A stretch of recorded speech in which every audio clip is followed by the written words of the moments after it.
ठीक है, यही पेयर लिक्विड बेंजीन। आप बताएं कि इसमें कितने नंबर ऑफ कंपोनेंट और नंबर ऑफ फेजेस कितने होंगे, गैस करें जरा। सर नंबर ऑफ कंपोनेंट तो एक ही है, बेंजीन ही। ठीक है, फेजेस फेजेस फेजेस भी सर एक ही होगी। फेजेस भी है क्योंकि लिक्विड ओनली है ना। ठीक है, एक फेज एक कंपोनेंट। अब इसको देखो शाबाश। P is equal to 1, C is equal to 1, F is equal to -1 plus 1, F is equal to 2 minus P plus 2, ऐसे ही है ना। ठीक है, तो ये आपके पास 2 आ गया। उसने कहा था calculate number of degree of freedom, how many additional intensive variable must be specific to fix the system from the phase rule for the following material. कहता है temperature and pressure might be specified in the range in which benzene is liquid. कहता है हम दो जो intensive variable है और temperature और प्रेशर हम क्या कर सकते हैं, फिक्स कर सकते हैं। ठीक है, यहाँ से हम बाकी आगे जो भी प्रॉपर्टी हम निकालना चाहें। ठीक है, आगे mixture of ice and water only. इसके बजाय नंबर ऑफ कंपोनेंट कितने होंगे, फेजेस कितने होंगे।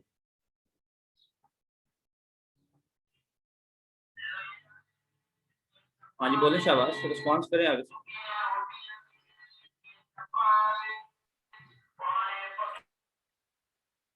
सर आइस तो सॉलिड फॉर्म में होती है और वाटर लिक्विड होता है, तो 2 कंपोनेंट आएंगे मेरे ख्याल में। कंपोनेंट तो एक, सर आवाज कट रही है आपकी। यानी कि दो कंपोनेंट एक होगा, आइस भी वाटर है और वाटर भी वाटर है, दोनों H2O है ना। ठीक है, हेलो, जी सर। दोनों वाटर है ना, आइस भी वाटर है और वाटर इटसेल्फ भी वाटर है, दोनों वाटर है, दोनों H2O है, तो कंपोनेंट क्या होगा, एक। ठीक है, एक। जी सर। और फेजेस कितने होंगे, आइस आपके पास एक सॉलिड फेज और वाटर आपके और पास फेज लिक्विड फेज है, तो नंबर ऑफ फेज कितने हो लिक्विड जाएंगे, फेज 2। ठीक है, तो 2। ये देखें फेजेस 2 कंपोनेंट 1, जी सर। फार्मूले पुट किया तो you will get the answer 1। Once कहता है आइदर आप टेम्परेचर और प्रेशर स्पेसिफाइड कर दें, other intensive variable are fixed.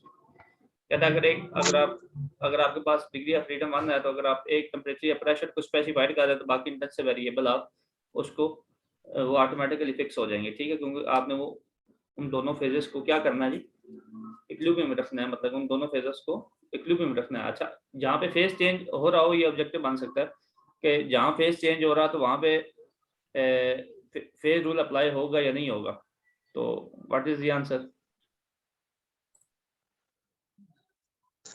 Sir होगा मेरे ख्याल में। या फेज चेंज हो रहा होगा तो फिर आप जो है ये डिग्री ऑफ फ्रीडम एनालिसिस नहीं कर सकते। क्यों, ये उस वक्त होगा जब आपका फेजेस फिक्स हो।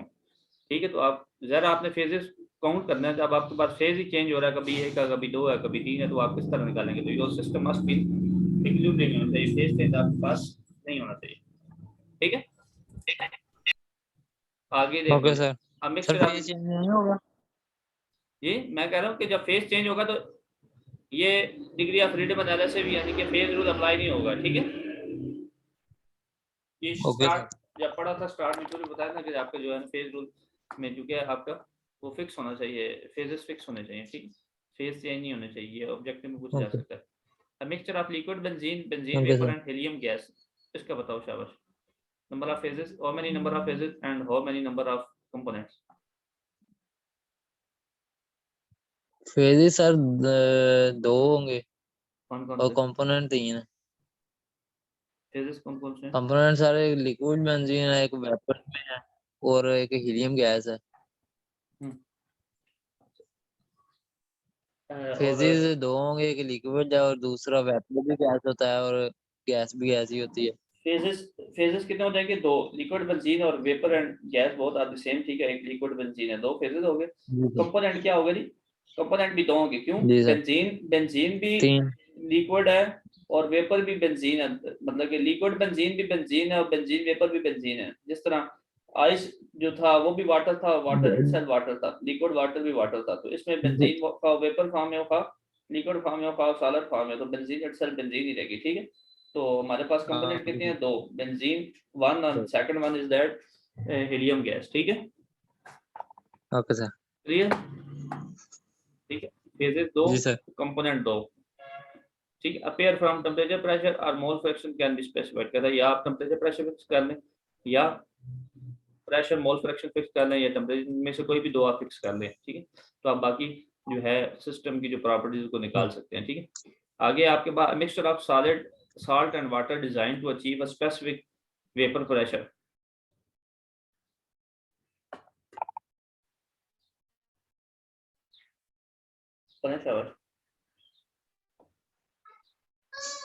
हाँ गैस करें शाबाश। हाँ जी sir, mixture of salt and water, तो सॉल्यूशन सर लिक्विड ही होगा। ये एक ही दो कंपोनेंट हो गए और एक मतलब फेज होगी। फेज कितनी होंगी जी? एक sir. Salt, mixture of salt and water,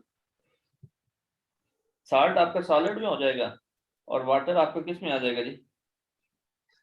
sir liquid में। वो तो लिक्विड में दो फेजेस ऐसे तो पता चल रहा है, लेकिन उसने कहा कि mixture of salt and water है, तो वो सॉल्यूशन ही होगा ना। लेकिन ये तो उसने डिफाइन तो नहीं किया ना कि सॉल्यूशन है या नहीं है, अच्छा। क्या ख्याल है? तो सर फिर दो फेजेस ले लेंगे। दो दो फेजेस ले फेजेस दो लेते हैं, कंपोनेंट। बुक वाले ने दो ही लिए हैं, ठीक है। Salt and water okay sir. Design to have a specific vapour pressure, इसको खास आपने वेपर प्रेशर डिजाइन करना है, salt mixture of salt and water design to achieve a specific vapour pressure, ठीक है।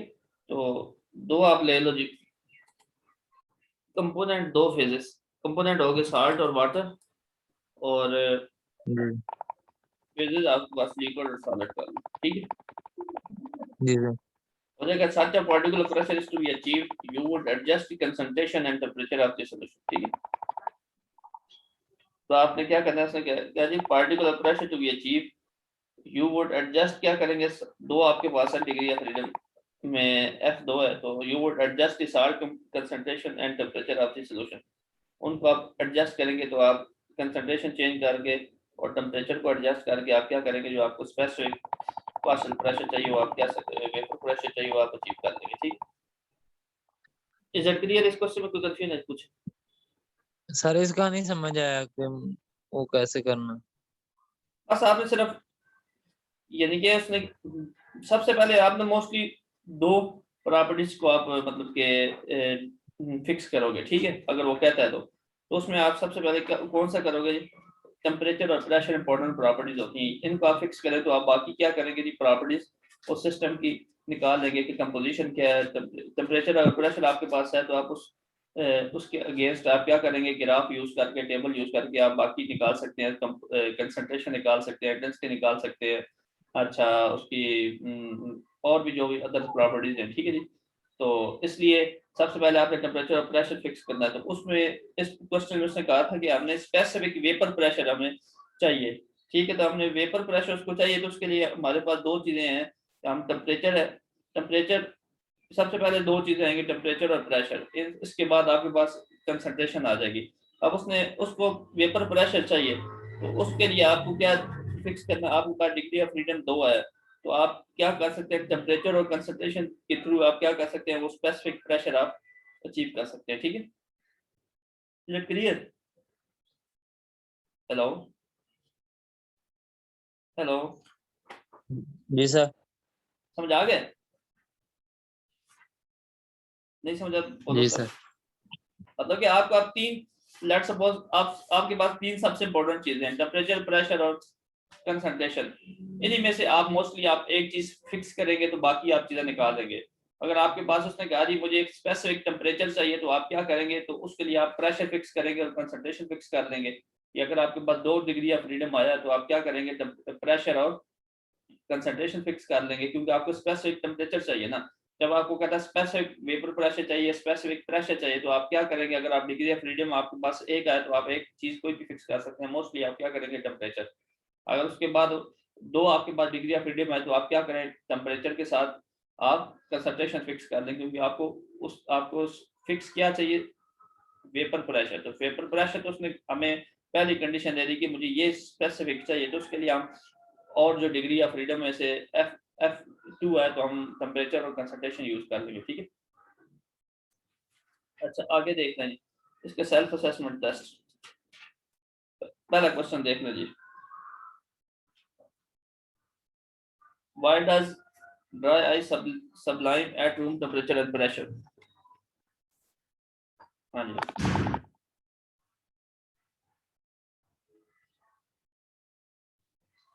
क्या आंसर होगा?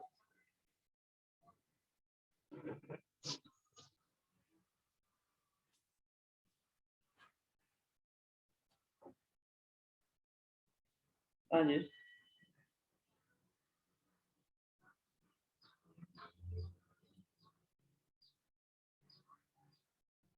Why does dry ice sublime, sublimation क्या होती है? सर सॉलिड का एग्जैक्ट वेपर्स में कन्वर्शन।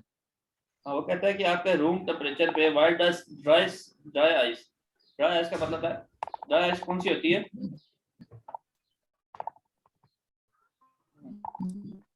ड्राई आइस कौन सी होती है? सॉलिड CO2, ठीक है। उसको क्या कहते हैं जी? Dry ice. कहता है ड्राई आइस एम्बिएंट टेम्परेचर पे आपके पास डायरेक्ट मतलब सब्लाइम क्यों कर जाती है? डायरेक्ट मतलब कि एम्बिएंट टेम्परेचर पे वो आप सॉलिड से क्या करते हैं, वो सॉलिड से डायरेक्ट आप क्या कर जाती है, आपसे वो सॉलिड से गैस में चली जाती है, वेपर्स में चली जाती है। तो उसका आंसर क्या है? क्योंकि उसका जो एम्बिएंट टेम्परेचर है वो जो है उसके ये जो पॉइंट है जो उसका सब्लिमेशन वाला, उसका जो एम्बिएंट टेम्परेचर है, टेम्परेचर पे जो ये पॉइंट है वो लिक्विड रीजन से बिलो है, जहाँ पे आपका क्या होता है, जहाँ पे आपका सॉलिड और वेपर डायरेक्टली इक्विलिब्रियम में आ जाते हैं, ठीक है जी, समझ आ गया? The point representing ambient temperature and pressure falls below the liquid region, ठीक है। आपका जो ये ambient temperature और pressure है ये आपका liquid region से नीचे फॉल करता है, ठीक है, जहाँ पे आपका सॉलिड और वेपर आपके पास कहाँ एग्जिस्ट करते हैं, इक्विलिब्रियम में, तो इसलिए ये डायरेक्टली सब्लाइम हो जाती है, ठीक है।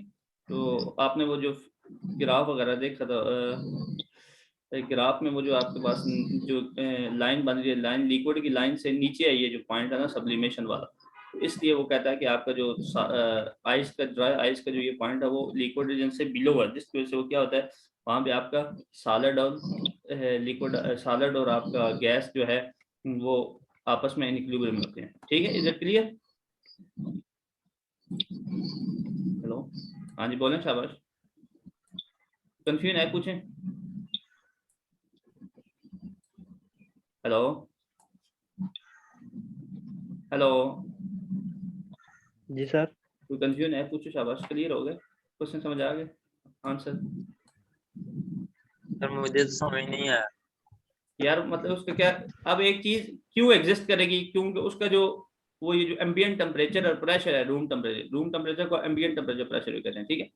अब वो सब्लाइम क्यों करेगी, क्योंकि जो उसका ये एम्बिएंट टेम्परेचर और प्रेशर है, ये रूम टेम्परेचर और प्रेशर है, उसका लिक्विड रीजन मतलब के ये जो सब्लिमेशन वाला पॉइंट है एम्बिएंट टेम्परेचर से, यहाँ पे उसका एम्बिएंट टेम्परेचर पे लिक्विड रीजन क्या करता है, एग्जिस्ट नहीं करता है, ठीक है। एग्जिस्ट नहीं करेगा तो क्या होगा, ये पॉइंट लिक्विड रीजन से नीचे आता है एम्बिएंट टेम्परेचर पे, तो इसलिए वहां पे लिक्विड रीजन एग्जिस्ट नहीं करेगा, तो वहां पे कौन सा इसके इस टेम्परेचर और प्रेशर पे वहां पे दो फेजेस उसके कौन से एग्जिस्ट करेंगे, आइस और वो सॉलिड और गैस, ठीक है। हेलो, अब क्लियर है? Okay sir. यानी कि आप सिंपल देख जी लें कि रूम टेम्परेचर पे उसका लिक्विड रीजन एग्जिस्ट नहीं करता, तो वहां पे सॉलिड और गैस आपस में क्या होता है, इक्विलिब्रियम में होते हैं, ठीक है। अब तो आसान अल्फाज में बता दिए, क्लियर है जी? सर क्या चीज एग्जिस्ट नहीं करती रूम टेम्परेचर पर? रूम टेम्परेचर पे उसमें क्या है ना कि ड्राई आइस सब्लाइम, यानी कि सब्लिमेशन कौन सी होती है, सॉलिड से गैस में, तो वहां पे आप लिख लें कि रूम टेम्परेचर पे लिक्विड रीजन एग्जिस्ट नहीं करता, जिस वजह से जो है ड्राई आइस क्या डायरेक्टली सब्लाइम हो जाती है, वहां पे उसका डायरेक्ट ड्राई आइस क्या होती है जी, उसका रूम टेम्परेचर पे उसका सॉलिड और लिक्विड, सॉलिड और गैस के फेज है वो आपस में इक्विलिब्रियम होता है। वहाँ पे रूम टेम्परेचर पे उसका लिक्विड फेज नहीं होता, ठीक है। इस वजह से तो सर रूम टेम्परेचर कौन सा होगा फिर?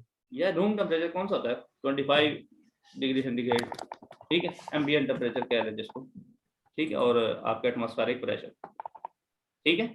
Okay sir. इस टेम्परेचर पर उसका लिक्विड नहीं होता, वो डायरेक्ट सॉलिड से किस में चली जाती है आपके पास, गैस में, ठीक है, वहाँ पे इक्विलिब्रियम होती है, तो इसलिए वहाँ पे लिक्विड रीजन इस टेम्परेचर प्रेशर पे एग्जिस्ट नहीं करता। आगे देख लीजिए, list two intensive and two extensive properties. Intensive properties कौन सी थी जी, आपको पढ़ाया हुआ है? Independent of matter, independent of mass, ठीक है, और एक्सटेंसिव डिपेंडेंट ऑन मास, ठीक है। अच्छा, तो कोई भी दो प्रॉपर्टी आप बताएं शाबाश जो इंडिपेंडेंट ऑफ मास है जी, इंटेंसिव है। Sir specific volume, sir temperature. Temperature हो गया, स्पेसिफिक वॉल्यूम आपको बताया था कि जो भी स्पेसिफिक वर्ड यूज होता जाएगा तो वो क्या हो जाएगा, एक्सटेंसिव से इंटेंसिव में आ जाएगी, ठीक है। स्पेसिफिक वॉल्यूम हो गया, टेम्परेचर हो गया, और इसके अलावा जी कोशिश करें।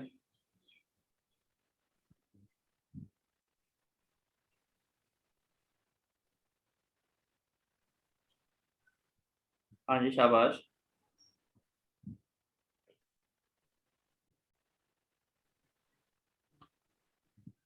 सर डेंसिटी आ सकता है इसमें? ठीक है, डेंसिटी भी सही है, क्योंकि आप पानी की डेंसिटी, अगर आप एक ड्रम में पानी पड़ा है उसमें से एक गिलास भी भर लें तो डेंसिटी विल भी सेम होगी, ठीक है। जी। अच्छा, टेम्परेचर भी उसका सेम होगा अगर रूम टेम्परेचर है।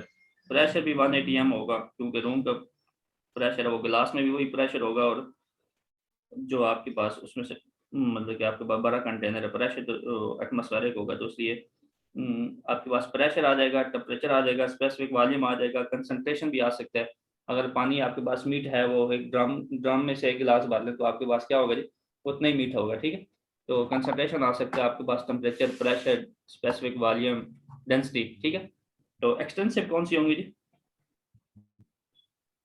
सर इंटरनल एनर्जी, और और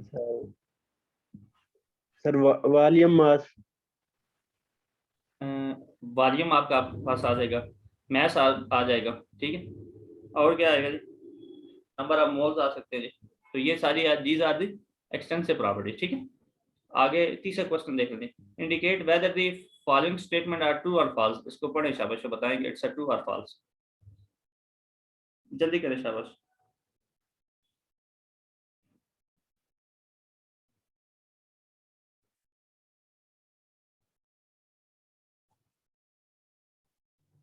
इज इट ट्रू और false?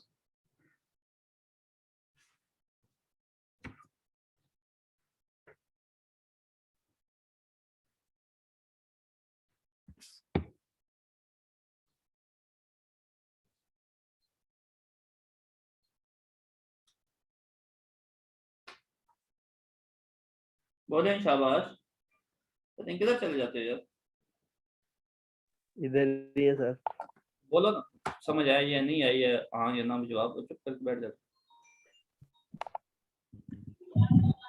Sir I think to होगा।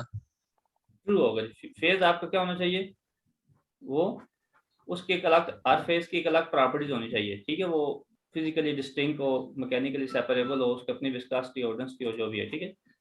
तो ये फेज इट्स अ ट्रू। तो सेकंड क्या है जी?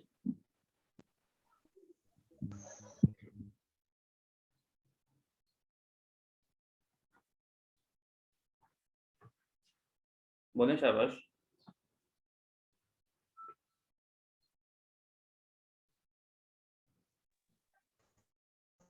सर ये भी टू होगा। ये भी ट्रू है जी, ठीक है। सोल्यूशन। हाँ जी, जब सोल्यूशन है कंटेनिंग टू और more component constitute a single phase, अगर मिक्स हो जाएगा, ठीक है, तो वो क्या आ जाएगा, सिंगल फेज बन जाएगा, ठीक है। जी सर। अगर तीसरा देखें जी,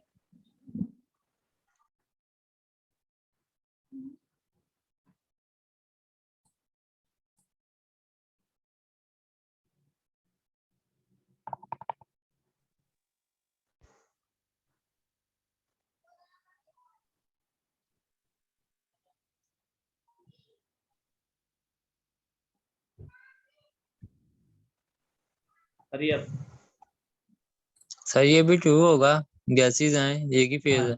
जब गैस दो या दो से ज्यादा गैसें मिलेंगी तो वो आपस में मिल के एक हो जाएंगे ना, तो आप उसमें डिफरेंशिएट नहीं कर सकते कि ये CO2 वाली गैस है, ये हीलियम की गैस है, ठीक है। जब आपस में गैसें मिलती हैं तो वो सिंगल फेज बन जाता है, जितनी भी गैसेस होंगी, ठीक है। तीन ऑल थ्रीज आर ट्रू, ठीक है। Fill in the following table for water. आप बताएं शाबाश। एक स्टीम है तो उसका डिग्री ऑफ फ्रीडम कितना आएगा?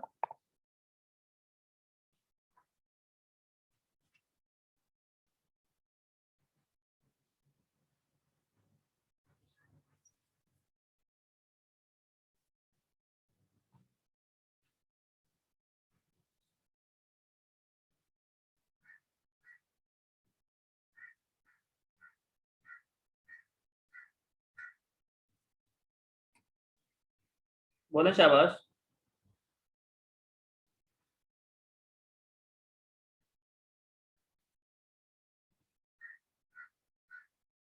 सर इसका नहीं पता। क्यों? इसमें क्या मसला है? स्ट्रीम है आपके पास, नंबर ऑफ फेजेस आपके पास कितने हैं जी? 1। उसकी एग्जांपल क्या है? स्टीम, ठीक है। तो अब आप डिग्री ऑफ फ्रीडम निकालो। किस तरह निकालोगे?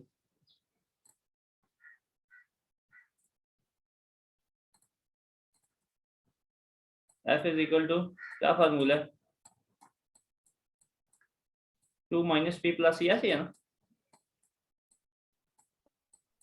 जी सर।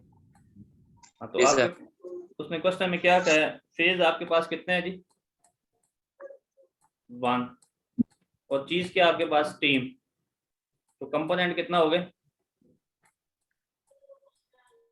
स्टीम है तो एक कंपोनेंट होगा, दो होंगे, कितने होंगे? कंपोनेंट भी सर स्ट्रीम एक ही होगा शायद। एक ही होगा क्योंकि वाटर ही है ना। तो आप देख जी लो, सर। 2 माइनस 1 प्लस 1, तो ये आपस में कैंसिल हो जाएंगे। Answer, you will get the answer 2। तो डिग्री ऑफ फ्रीडम कितना आ जाएगा? ठीक है, क्लियर कर दूं? सर लेकिन लिक्विड और मतलब गैस की भी तो स्ट्रीम हो सकती है। नहीं, उसने कहा सिर्फ, उसने लिख खुद जो डिफाइंड कर दिया, नंबर ऑफ फेज 1 है और आपके पास कंपोनेंट कौन सा है? वो स्टीम वाला कंपोनेंट टोटल। ओके तो फिर ठीक है, ठीक है। सही है। तो यहाँ पे आपका डिग्री ऑफ फ्रीडम 2 आ गया। आगे कहता है number of variable that can be adjusted at equilibrium. तो आप इक्विलिब्रियम में कितने वेरिएबल आपको एडजस्ट करने होंगे, जितने आपके पास डिग्री ऑफ फ्रीडम आएंगे। तो यहाँ पे 2 आ जाएगा, डिग्री ऑफ फ्रीडम की जगह भी 2, तो नंबर ऑफ वेरिएबल की जगह भी 2 आ जाएगा। ठीक है, सही है। Okay sir. ठीक है, क्योंकि आपने किस सिस्टम को डिफाइन करना है तो उसके फेजेस वगैरह किस तरह हर चीज मेंटेन रहेगी ताकि वो चीज इक्विलिब्रियम रहेगी। तो जितने आपके पास नंबर ऑफ वेरिएबल्स आपके पास मिनिमम, जितने आपके डिग्री ऑफ फ्रीडम है, कितने आपने वेरिएबल्स को फिक्स कर देना ताकि आपका वो सिस्टम इन इक्विलिब्रियम रहे। ठीक है, आगे नंबर ऑफ फेजेस 2 है, स्टीम एंड वाटर है। ठीक है, जी सर। एग्जांपल है उसकी। तो आप बताएं जी, एफ फार्मूला लगाएं, कितने आंसर क्या आएगा जी?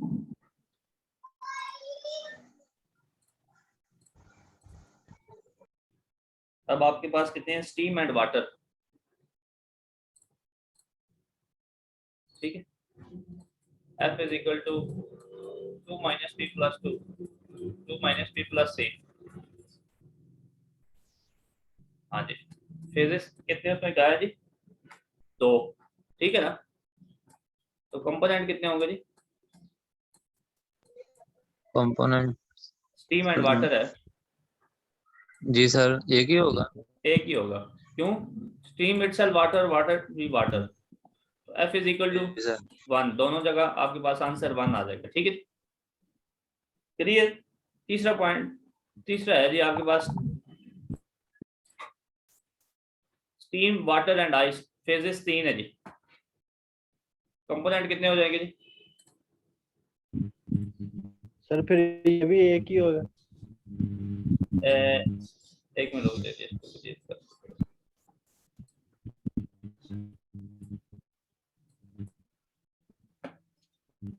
बाद में दोबारा किस तरह आएगी?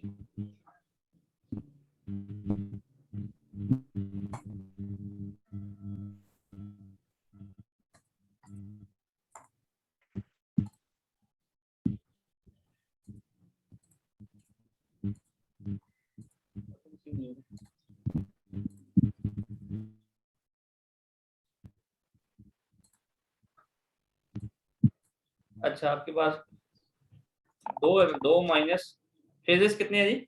उसने दिया 3 और कंपोनेंट कितने होंगे जी? Steam, water and ice.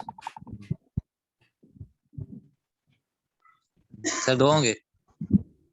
दोबारा सोचो।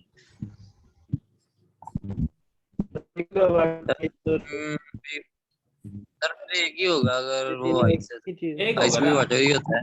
आइस भी वाटर है, स्टीम भी वाटर है, और वाटर जी भी सर। वाटर है। तो 2 - 3 + 1 आंसर विल बी क्या आ जाएगा? 0।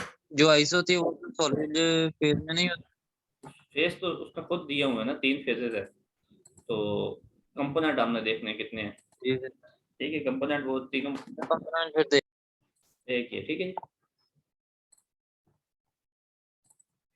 तो यहाँ पे जो आंसर आएगा, इतने नंबर ऑफ वेरिएबल हमने एडजस्ट करते हैं, तो यहाँ पे 2 1 और 0 3 आंसर आ गए, तो भी 2 1 और 0 आ जाएगा। ठीक है, जल्दी जल्दी से ही कर रहे हैं।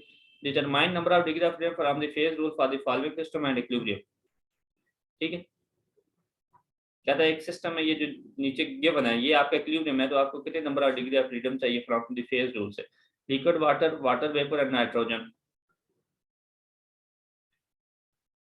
बताएं, शाबाश।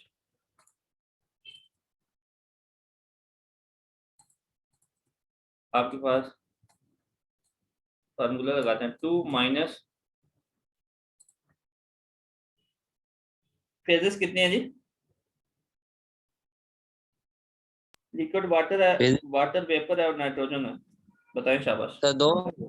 कौन कौन से? सर एक नाइट्रोजन गैस है, एक वाटर वाटर है लिक्विड में, और एक वाटर वेपर है। वेपर और नाइट्रोजन वो इटसेल्फ एक फेज हो गया, क्योंकि मिक्स हो जाएंगे बोथ आर गैसेस। और लिक्विड, वाटर, तो 2 फेजेस आ जाएंगे टोटल, एक लिक्विड और गैस। और कंपोनेंट कितने हो जाएंगे जी? कंपोनेंट सर 2 ही। कंपोनेंट 2, क्योंकि नाइट्रोजन और वाटर, तो ये कैंसिल हो जाएंगे, तो आपके पास आंसर क्या आ जाएगा? 2। ठीक है जी। अब अगला सवाल देखना जी। लिक्विड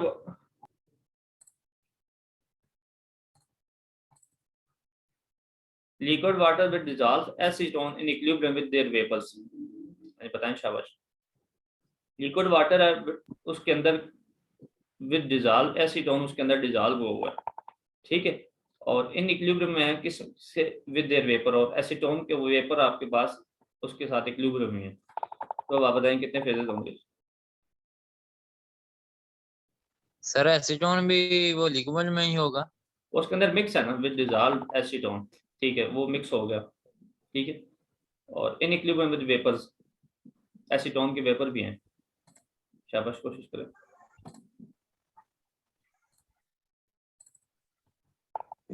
सर 2 फेजेस होंगे फिर। फेजेस आपके पास एक उसके एसीटोन के वेपर आ जाएंगे, और लिक्विड, वाटर और डिसॉल्व उसके अंदर एसीटोन, ये एक लिक्विड का फेज हो जाएगा, क्योंकि उसके अंदर डिसॉल्व है एक, दोनों।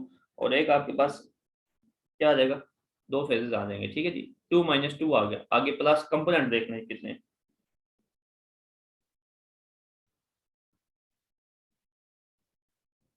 कंपोनेंट कितने हैं जी?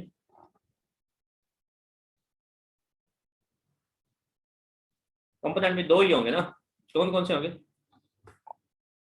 एसीटोन और वाटर। तो आपका यही सेम पैटर्न आएगा, यही आंसर आएगा, 2 आएगा। ठीक है, क्लियर है जी? आगे चलो, जी सर। आगे देखें जी। आपके पास है जी, किधर गया? O2 CO2 and carbon at high temperature, ये आपके पास मिक्सचर है जी। बताएं, शाबाश, कितने कंपोनेंट और फेजेस कितने होंगे? कंपोनेंट सर 4 होंगे और फेजेस एक ही होगी। फेजेस एक होगा, तो आंसर क्या आ जाएगा आपके पास? 2 - 4 + 1 जी, -1 सर। एक मिनट। कंपोनेंट आपके पास एक है, नहीं, फेज एक है, कंपोनेंट 4 है, तो 4 आंसर आएगा। ठीक है, फेज एक है ना, सारी गैसेस है, तो कंपोनेंट कितने हो जाएंगे आपके पास? फेज कितने हैं जी? एक है, 2 minus 1 प्लस प्लस 4। ठीक है, एक मिनट कंपोनेंट देख। कंपोनेंट आपके पास कितने हैं? कार्बन, कार्बन डाइऑक्साइड,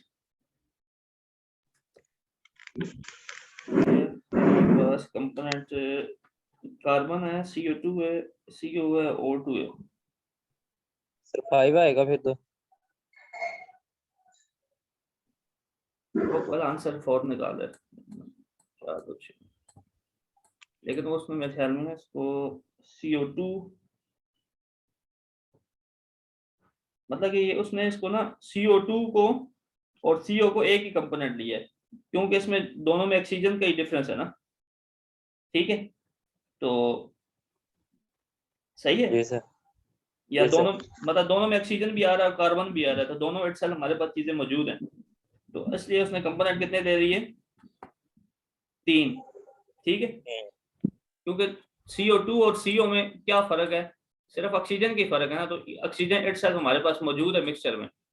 ठीक है ना, तो इस वजह से उसने क्या लिया थी कंपोनेंट, उसने कितने दिए जी? 2 minus 1 प्लस 3। ठीक है, तो ये आपके पास आंसर आ जाएगा 4। क्लियर हो गया जी? हेलो, जी सर हो गया। ठीक है, तो CO2 और CO को उसने एक ही कंपोनेंट ले लिया। ठीक है, कार्बन डाइऑक्साइड और कार्बन मोनोऑक्साइड, और कार्बन भी है, दोनों में कार्बन भी है और ऑक्सीजन भी है, तो वो इटसेल्फ हमारे मिक्सचर में मौजूद है, तो उसने कंपोनेंट 3 ले ली, और 2 minus 1 फेज एक ही है, क्योंकि सारी ऑल आर द गैसेस। ठीक है, अच्छा यहाँ तक कोई क्वेश्चन है जी? पूछे शाबाश,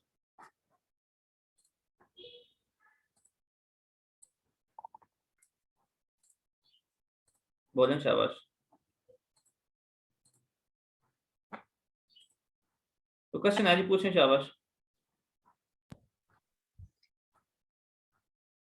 हेलो, हेलो।